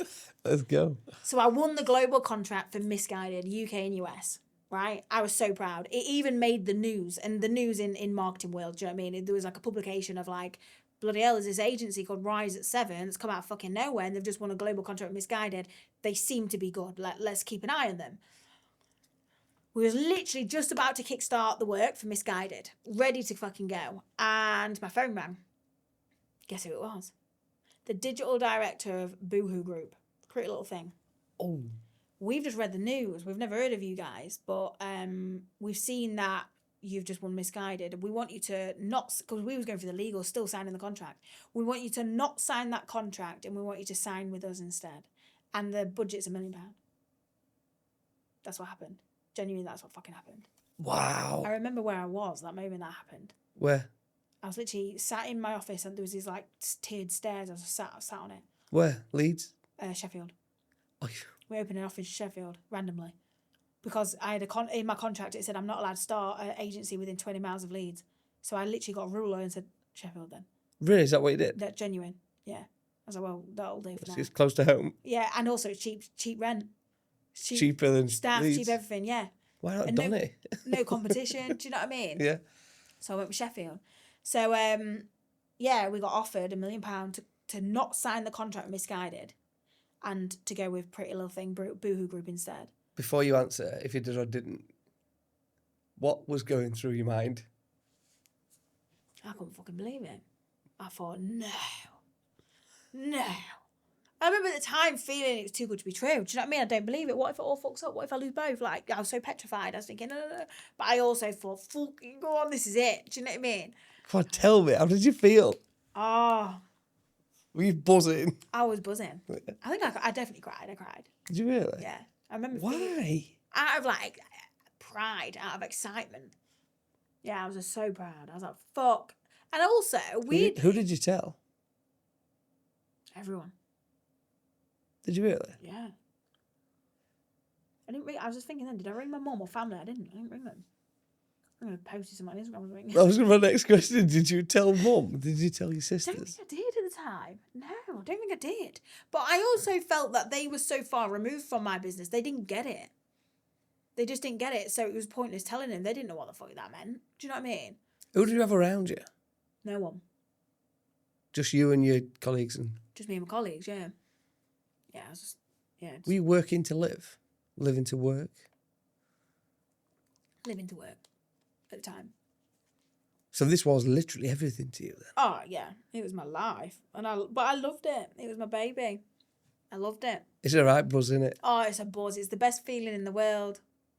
Yeah. You know, the feeling of being needed. I felt needed. My business needed me. Were you content then? At the time I was, yeah. Did you feel like you were chasing anything? Or was you living it? No, I was living in it. I was just living right in it, in the moment, yeah. I didn't need anything. Was you happy? Yeah, I was, yeah. Yeah, I loved it. Right, so 2 cards on the table. Yeah. One was worth about 300 grand. One was worth about, well, it wasn't worth £1 million. So 300 grand, million. Which one did you pick? What do you think? If you didn't go for mil. You spent 45 minutes probably with me. Which one do you think I took? You see, interesting. No, you see, because of who you are, my initial reaction is you got both. But obviously that's off the table with Boo. Well, I mean, I want to. Interesting one. It is an interesting one because you got the opportunity, but you had no emotional value to that, and the team were your emotional value. So therefore, it made every sense that you picked Boo because it was the bigger fish. I ended up choosing Misguided. Wow. I'm going to tell you why. The ringing up my friends, getting them to pretend to staff, they all rang in sick on their jobs, right? To come in on a Monday for me, get trained to Manchester, do you know what I mean? Meant more to me that we'd gone on this journey and we won our first 300 grand project in UK and US. I felt so proud of that. And I did not want to let them down. I didn't want it to be worth nothing. And I know it was still worth a lot because obviously we just got off this contract for a mill. But what I ended up doing a deal. I said to the guy on the phone at Pretty Little Thing, I said, listen, I'm not gonna turn it down with Misguided. I said, I've got a lot. I've worked hard for this now. I'm really excited. I've been bought into it. But I said, the contract's for 12 months. I want you to write this date in your fucking calendar. Because in 12 months' time, there's going to be a window of opportunity where you could then work with us again. And I want you to call me a year in on this date and see if you've got that offer still on the table, then you'll call me. I got a call a year later and I won it. And I went with £1 million. So I did both in the end. Yeah. But that's what I did. I stayed loyal to Misguided. I did the year. It was amazing. We did amazing famous work with Misguided. It was really good. And then I took it to Boohoo Group. So I ended up winning Pretty Little Thing, Boohoo Group, Boohoo Man, Nasty Gal, all of the group basically. It was a really, really good project. What was the lesson to listeners about that?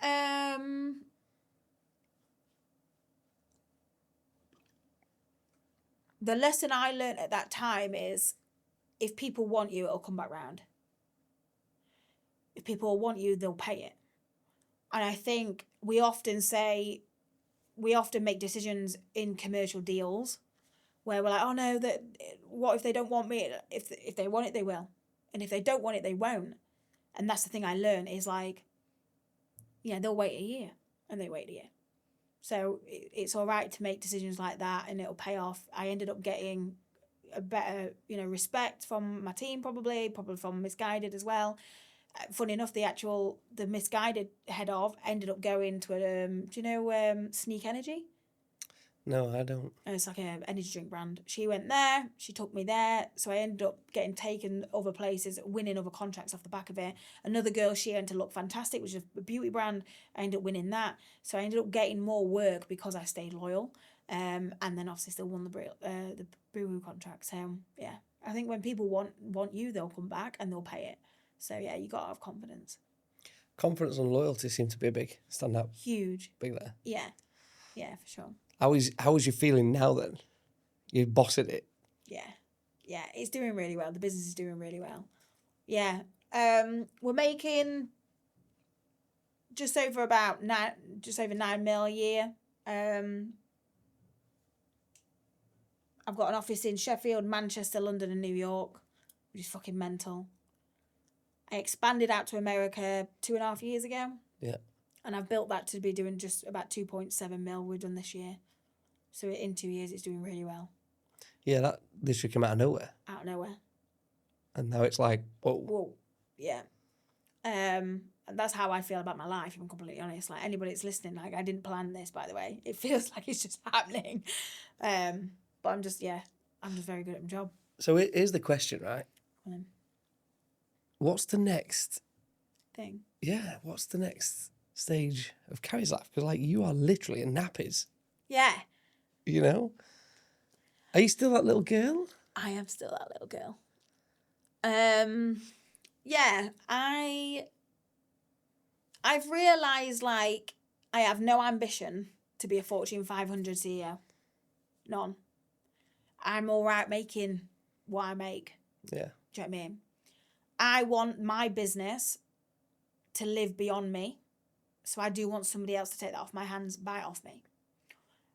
Maybe I'll stay in it as a managing director or I don't know, whatever. I don't care what I'll have. I'll just, you know what I mean? Do me a deal and I'll stick around and I'll just make you a loads of money still.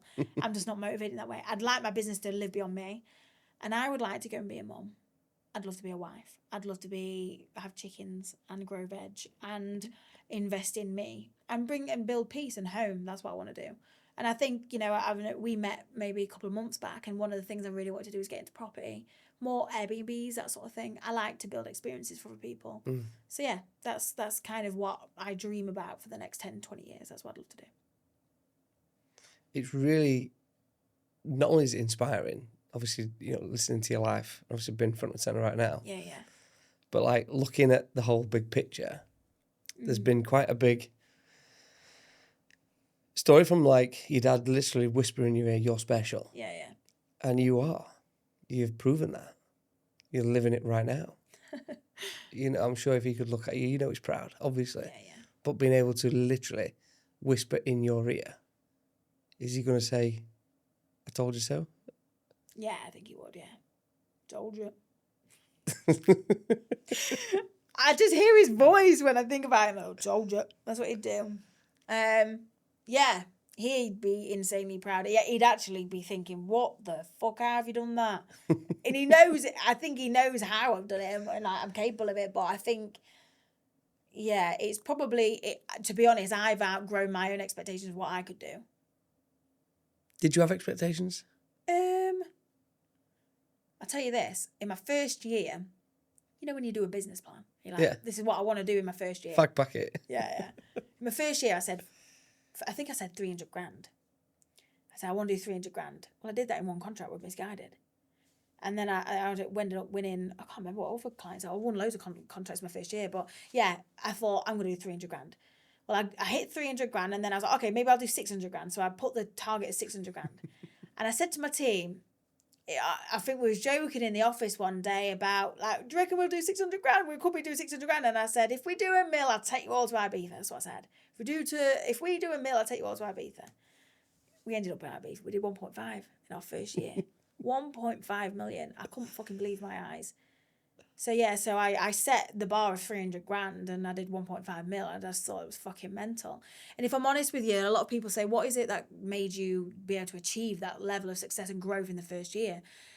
Most business owners hold themselves back because they spend most of their time looking backwards or sideways. They're comparing about, am I good enough? Can I do this? Blah, blah. And they spend most of the time comparing about, oh, they're moving faster than me. They've just expanded to their thing or what, and they're comparing. I didn't look back. I didn't look sideways. I had an insane level of confidence about myself. I just constantly looked forwards. I didn't even know, if I'm completely honest with you, I didn't even know how to log into my bank. The business bank. I didn't know. So people used to say, did you know you was making that amount of money? I said, no. And I think that was a blessing. Because I was like, I don't know what I'm making. I'm just going to go do great work. And great work leads to more money. Focus on sales and everything else falls into place. That's the one piece of advice someone told me once. And I did. I focused on sales. Sell as much as you can and everything else will fall into place. Because what money buys you is people, time, tools, tech. And most people, the thing they can't do is make money. So just focus on sales. Wow. Yeah. I mean, that's a bit of a bombshell to drop on there, isn't it? Yeah. It worked for me. I suppose we'll wrap up on this then, right? I mean, I know you're looking at the minute, but if you could paint the picture in the next sort of 5 years, where are you living? Where am I living? Yeah. That's a big question because I don't know. I feel like in the most polite way that I've outgrown where I live. And I'm not talking Mattersea, because I love Mattersea. It's a gorgeous little village that I live in. But I've outgrown a lot of my friends.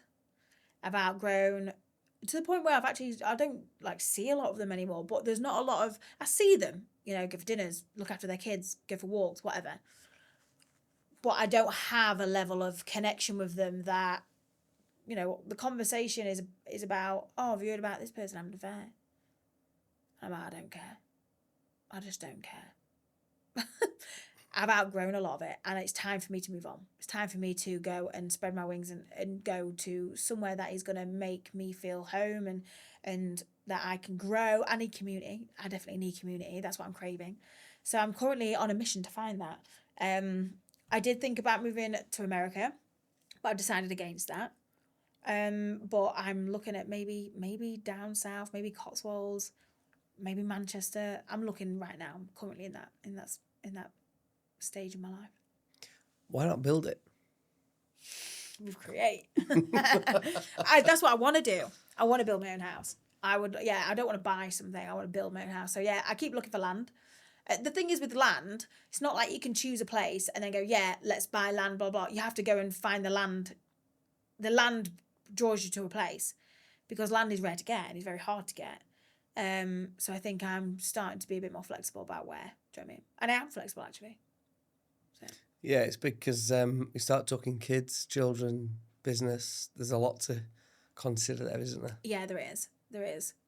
It's difficult because I'm 32 and that's young, I think. Sometimes I feel like Absolutely it is. I go through stages where I'm like, am I old?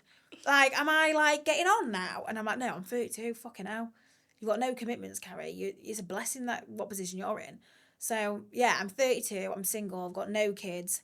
I've got the world in the palm of my hands and it's an amazing position to be in, but it's also really scary because I feel like I could turn left or right at any point. And it scares me because I feel a bit lost, feel a bit lonely. But I'm like, what a blessing. Because not many people have that decision. They don't have that power to decide to turn left or right. They usually just put on right, you're doing this today. Or they're doing this now for the rest of your life. But I have choice. So. I think there's something there deeper that's like a linchpin, something. Yeah, I feel like this, but I can't put my finger on it. I'll get it at you. Yeah, I feel like I need it. I think they say, I'm not chasing an end goal. It's not like I'm looking, right, I can't wait to have 50 mil in my bank account. Like, I just don't in any way motivated by that. It's about the journey. It's all about who you're with, who you become on the journey. And I think that's what the stage I'm going through now is. I actually quite love growing. I love, like, me maturing and realising that I'm not actually this really strong, independent woman. I'm actually this little girl that just has big dreams and loads of self-confidence. Do you know what I mean? Yeah, so like a little mini reflection from what you said here, you have literally nurtured absolutely everybody around you. Yeah. By yourself, really. Yeah, I have. I really have. Well, I'm going to be extremely excited to see what happens next. I know. And we'll probably have to do this again when you have done it. Hopefully. Absolutely. No, definitely. I know. I wonder whether I'd have sold by that point. Well, on that note, I think we'll end it there. But I'm really excited. But listen, thank you so much for sharing Thank you. that incredible journey. And it has been a freaking incredible journey. Yeah. I didn't know where we would go with this conversation. Reason I didn't want to brief anything because I go right the way back. Yeah, you really did. And then we come forward again. Yeah, yeah. It's interesting to see your eyes when they're glazed over. Really? Absolutely. And that's probably got it. Yeah. It really is. Looking back now, what would you say to yourself?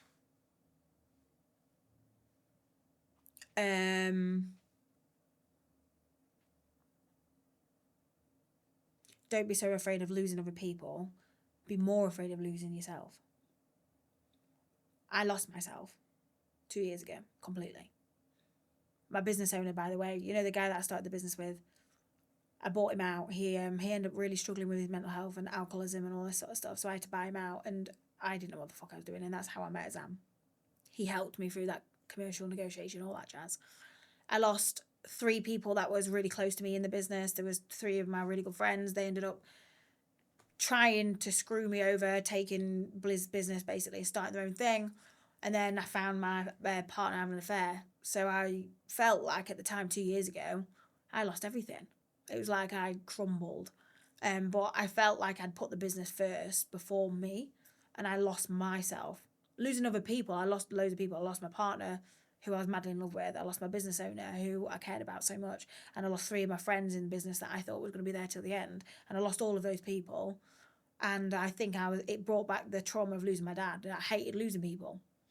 But actually what I realised is I lost myself. I was like, I piled on weight. I struggled with my mental health. Didn't look after myself. So yeah, I think that's the thing that I would tell myself looking back. Is that all within the same time period? That's in the last 5 years of building the business, yeah.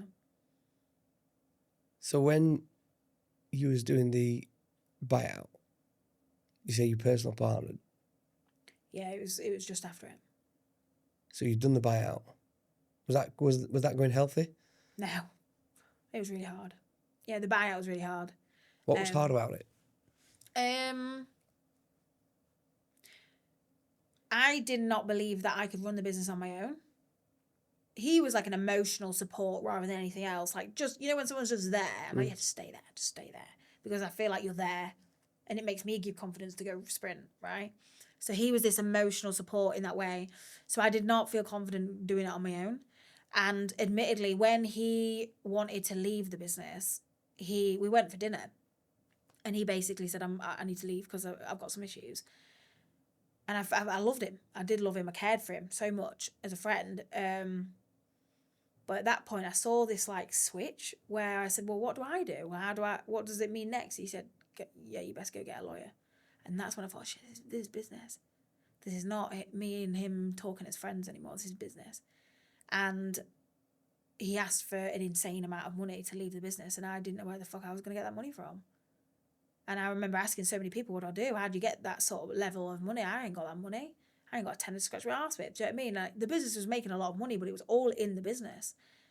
And we was using it to grow, to invest. We expanded to America. Do you know what I mean? This weren't cheap. So I didn't have any money. I was still earning a basic salary. I was not taking loads as a business owner. We don't. We just take basic salary.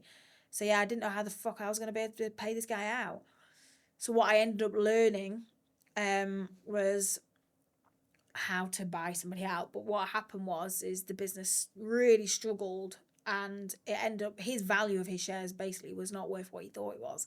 So I ended up making him an offer of like, the business is going into the ground because I'm going to quit. I'm off. That's what I'm going to do. I'm going to quit. I'm going to go start my own thing. I've done this for 3 years. I could go build it up again in probably 1. I know what to do now. Do you know what I mean? I had all the clients, all the people. I'll just go do that.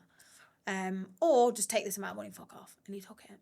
And I felt bad because I didn't want to, there was no strategy to screw him over. It was not like I wanted to screw him over or anything. I cared about him a lot. And I actually said to him, how much is your mortgage? And he told me. And I gave him just a little bit more than his mortgage because I wanted him to pay it off. I wanted him to at least sort himself out, do you know what I mean? So yeah, so it wasn't easy doing the management buyout. It was the hardest time of my life. And I then got this business with 110 staff at 25. I was 25 when I started this business. I was a kid and I didn't know what the fuck to do with it. And I was like, I'm going to have to manage this now, pay everybody's mortgages, do you know what I mean? On your own? On my own. No help? No help. I mean, Borazam. Borazam. I was about to say, yeah. Our lawyer. Warrior. Yeah. Arzam was my rock through that. The guy's a Muslim man. He's not just an amazing lawyer, he's an amazing man. Yeah, he's...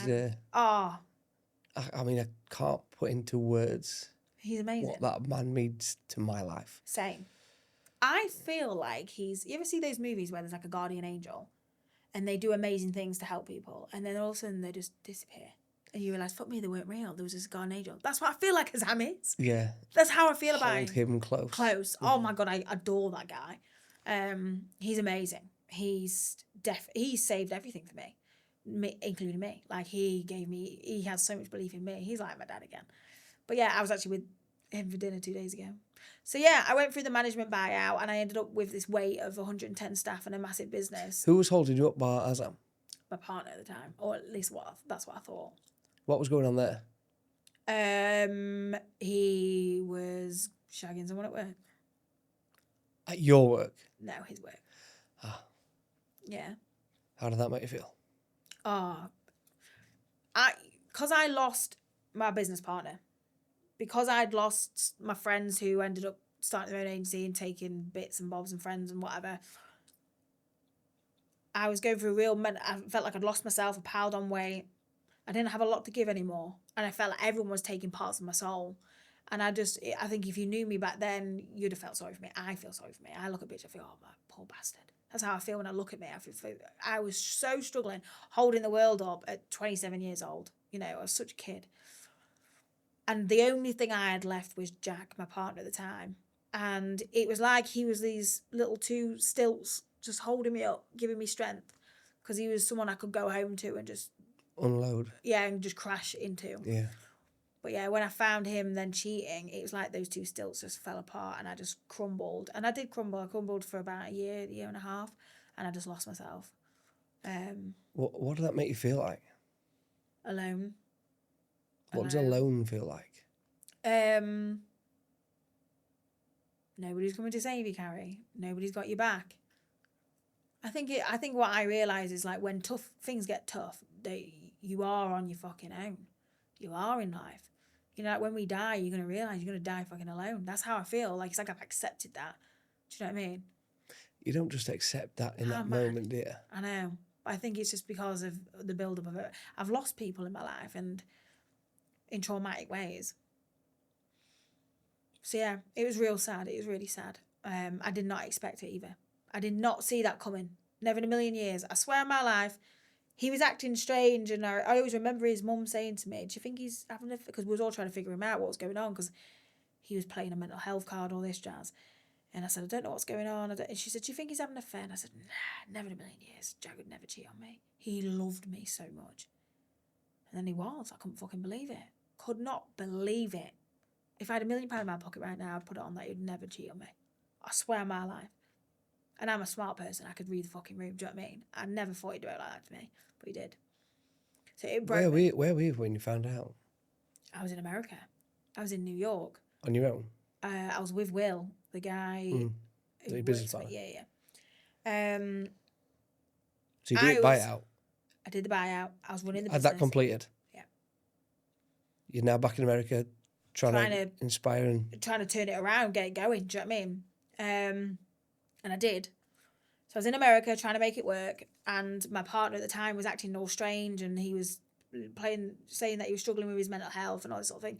And he made out it was me, and I was like, and I'm gonna be honest with you, I definitely put the business before me, but I didn't put it before him.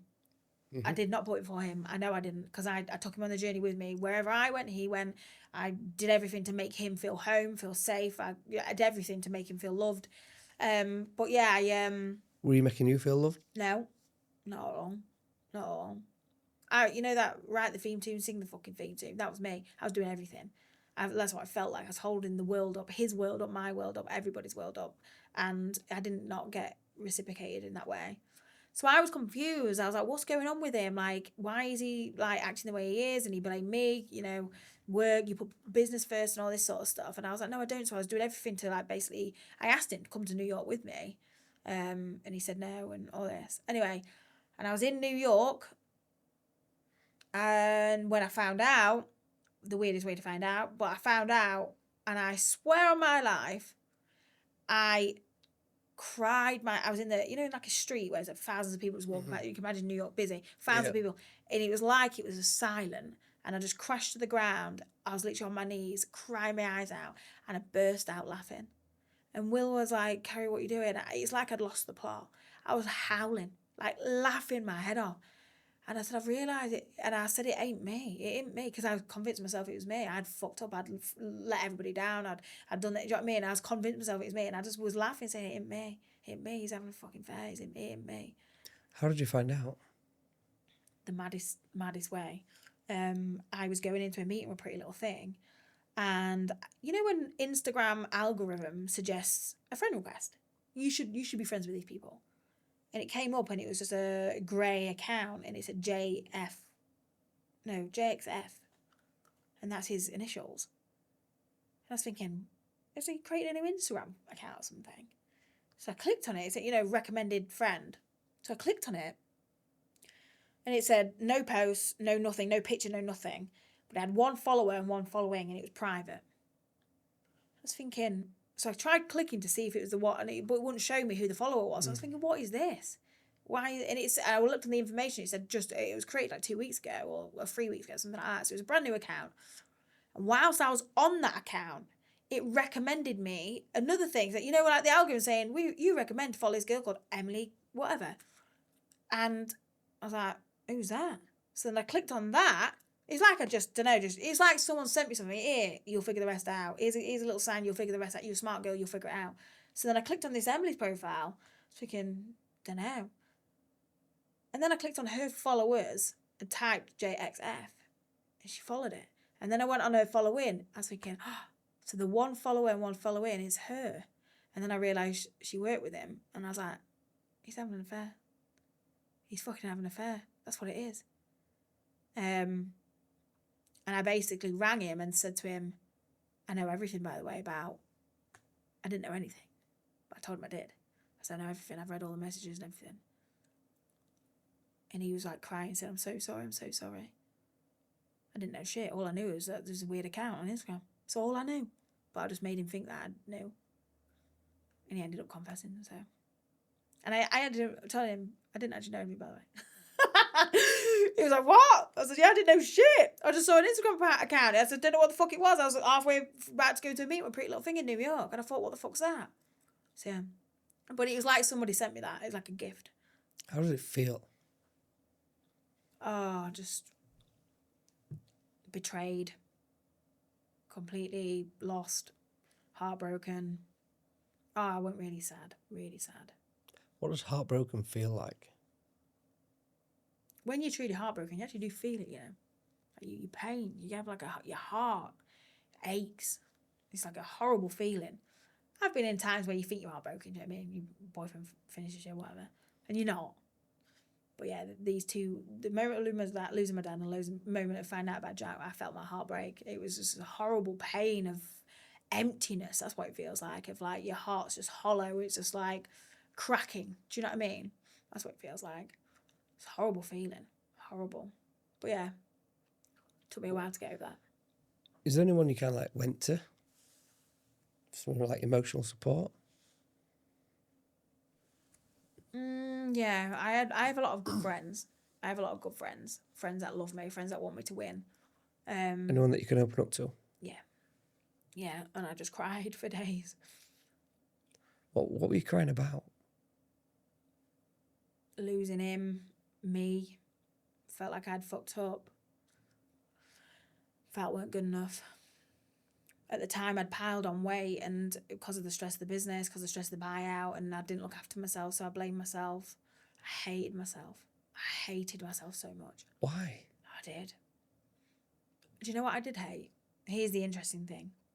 I fucking hated the business. I blamed it. It's ruined my life. That's what I felt. It's ruined my fucking life. What made you feel that? I felt it brought me too much pain. Like, I brought, like, it makes millions, but it's creating such a hole in my heart. That's how I felt. Like, I'm losing people. Like, I even lost myself. Like these people like Elon Musk, you must not have a heart to be able to run these businesses because you lose so much. For me, the hardest thing about running a business, I've always been very good at knowing how to make money. I don't have a problem of running a P&L. The thing I have a real problem with is people side, emotions, losing people, tough conversations, like loyalty that you think is loyal but they're not, you know, stuff like that. They say business is business. I've never seen business like that. They're my friends. They're my family. Do you know what I mean? I really struggle with that side of business, 100%. Do you feel betrayed? All the time. It's like I'm waiting for the next one all the time. Do you know what I mean? Mm-hmm. And that's a lonely place to be. Really lonely place. Yeah. I know exactly what you mean. And sometimes you think there's people, especially I've got people in my business now that I think, you know, Will, he's there till I die. The guy would never betray me. But then you have these nightmares thinking, what have you done? Do you know what I mean? Because I've got their back. I've got an insane amount of loyalty. And I've told them this is the plan, it's what we're going to do, and they're all behind it. But yeah, I think sometimes I feel like people just hang around me because they're using me, maybe because they know I'm going to the moon, so they want to come with me. Do you feel vulnerable? Yeah. Why? I think I'm too soft for this game. Why? I've got a good heart. I'm not into God or praying, but I do pray. I pray to God not to change my heart. Because most people's hearts change when they've been hurt. They become harder, cold, don't love anymore, don't trust anymore. And I always pray, God, don't lose my heart because I've got a good heart. So I always ask him. So, yeah. Yeah. It's hard. Business is fucking hard. It's an emotional one for many, but not for everybody. I envy, actually, the people that can run a business without their heart. I envy it. I'm like, how do you do that? But they're the ones that makes billions. But I don't have any ambitions to be that. I'd like to sell it for a good few mil, build my own house, get some chickens. That'll do me. That'll be a very good life. I'm happy with that. I like to hear that because that is real. Building an empire isn't for you, is it? It's for many people. It's for the greater good. Yeah, yeah. And when you realise, you said it earlier, you touched on it, you're actually paying a lot of people's mortgages. Yeah. And as a business owner, all the weight is on our shoulders. It's huge. We pay everyone's mortgages. Yeah. Everybody relies on us at the end of the day. Yes, there's a lot of competent people and they've all got their own responsibilities and roles and everyone's bought into the mission statement and the culture's great. But at the end of the day, the book stops with us. Yeah, yeah. We pay ourselves last. If it all went tits up, we don't get paid. We pay everybody else's. Do you know what I mean? Yeah. I've had some great guests on this podcast who've unfortunately gone the opposite side of that, what it has gone. Oh, really? Yeah. And we're talking life or death. Oh, yeah, yeah. You know, so I'm scared of that. I think if it's a really interesting thing for you to think and for me, if there is a moment of life or death or crash or burn, you know, whatever, what would I do? Would I look after them versus me? Are you scared of death? Actual death. Are you scared of death? Yeah, I am. Yeah, I'm scared of dying. I love life. I love life so much. What do you love about life? The challenge, the change, how we grow. The beauty of the small things. Isn't it amazing how you feel?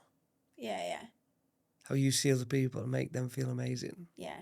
I love love. I love romance. Yeah. I love sadness. I love every part of it. I do. I find it a blessing.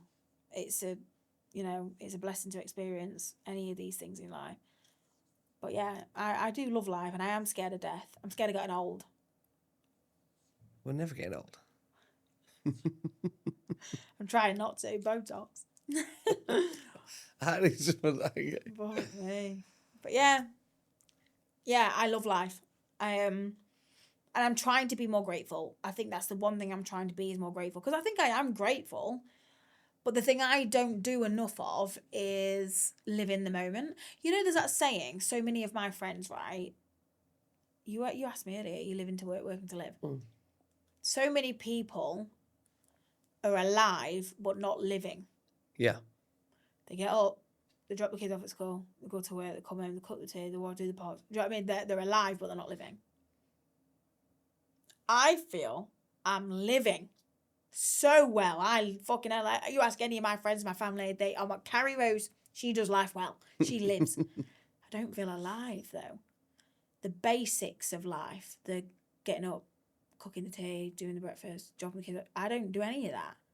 Yeah, I fucking make breakfast, but it's an afterthought. It's a thing that, if I can squeeze it in for 10 minutes. I don't when I walk the dog, I don't soak up and like, I'm walking the dog, it's peaceful. I just feel like it's a chore. Quickly get it done so I can go and live. Do you know what I mean? Yeah. And I need to definitely have more gratitude of the small things. So I've started to romanticize my life. Romanticize small things like fresh bedding, putting on a candle when I'm cooking tea, playing music in the morning. Yeah, that's what I'm learning for sure. You look like a natural at it when I see what you're doing. Yeah, you said, when we met here, was at a coffee shop, his coffee shop, and he said, you look like you're living such a peaceful life. And I'm like, fucking hell, really? I am putting conscious effort into that. And actually in displaying that, because I find it really hard to date, and because every guy that I meet, not every guy, but the ones that I've ended up liking, have said to me, looks like you're too busy for me. You've got a busy lifestyle, hectic, blah, blah, blah. I'm looking for peace. And I'm like, no, you don't. Me too. Yeah, me too. Yeah, me too. I am peaceful, I swear. It's not okay. I love that. I know. So I'm like, shit, I best need to start putting myself out there as the real me, because I do spend most of my time in my fucking house in a village, walking my dog and listening to music and doing a bit of work. Do you know what I mean? My life isn't chaos anymore. So my friend said to me, Carrie, you portray yourself as this high flyer in LA, doing these things. But in reality, she says, you're so humble. You're so real. She said, you sit at home and you paint. You eat chips for tea. You grow your own carrots. I do. I grow my own veg. And she says, you don't show that enough. So I've started to actively show it more. I do like that. Cause it's funny that. Yeah. I didn't want to turn it into like a bit of a dating thing, but if there was guys watching this. No, yeah, I'm a great catch. My mum and my dad will tell you I'm a great catch. But yeah, no, I've dated and stuff, but I'm not actively like fully putting myself. I am putting myself out there, but I'm not that bothered until I'd rather wait for the right guy. Do you know what I mean? I'd rather wait. I think that is kind of like a bit more natural, though, right? Yeah. If it's forced, it could be forced. 100%. Like, I'm not into these dating apps. Can't be arsed with it. Got a question for you. Hit me. Do you ever hesitate? No. Why? Because I like failing. I mean, it's a great answer. I know. There's a lot to be said for failing. Yeah. Fail fast. Yeah, fail forward. Failing's all right. You learn what doesn't work. I have a thing. There's a concept called 90-day business. Run a business for 90 days. Purposefully open something and close something in 90 days. Most people think you're closing a business, that's failing. No, that's me learning how to build something up, which one works, what doesn't work, how to grow something, whatever. So yeah, I quite like failing. So yeah, I don't hesitate on most things. That's one of the traits of a childhood of what I was, is I had no hesitation. I was so brave. Like, I'll jump into things. Mum, but no, and I'm like straight in. But I think that's what's created who I am today. I have no hesitation. Wow. I feel like I can keep going at this, honestly. I don't know how long we've been in here. Probably 2 hours, maybe. Really? Yeah. I told you I've got loads of stories. I'm going to get through more. I am. But we're going to have to do this another day. Absolutely. We'll get to do it another day. Well, listen, thank you so much for coming on. Thank you. Really appreciate everything you said. Your questions were great. Well, looking back now, last one, how do you feel about yourself now you've just spoken about it?